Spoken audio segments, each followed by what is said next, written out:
Syederalun MPC Pemuda Pancasila atau PP Aceh Utara berkolaborasi dengan warga SN Jakarta dan Sapma PP Aceh menyalurkan bantuan kepada pengungsi banjir di Lubuk Pusaka, Kecamatan Langkahan Aceh Utara pada Sabtu 10 Januari 2026.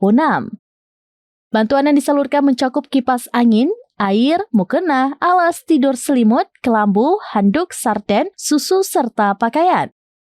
Diharapkan dengan bantuan yang diberikan ini dapat meringankan beban para pengungsi di sana.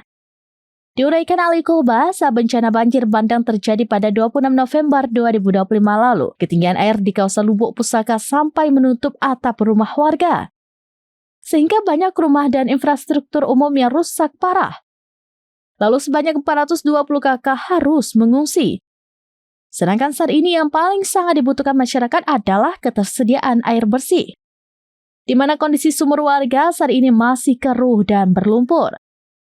Begitu juga dengan sungai yang ada di kawasan tersebut, posisinya bersambung dengan sungai Pantai Bidari Aceh Timur, sehingga kondisi airnya juga keruh dan bercampur lumpur. Kami dari MPC Pemuda Pancasila Kabupaten Aceh Utara sudah hadir di sini Ketua PP Sapma PP Provinsi Aceh juga bersama rombongan mewakili daripada warga SN Jakarta.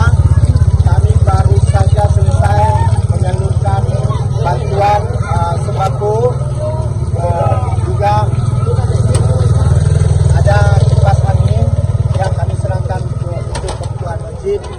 Mudah-mudahan apa yang kami antar kemari ini bisa bermanfaat, bisa sedikit mengurangi beban masyarakat yang ada di sini.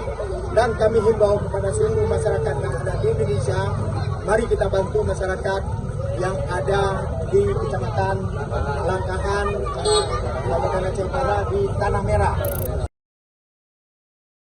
Sekarang, menghadirkan lokal menjadi Indonesia.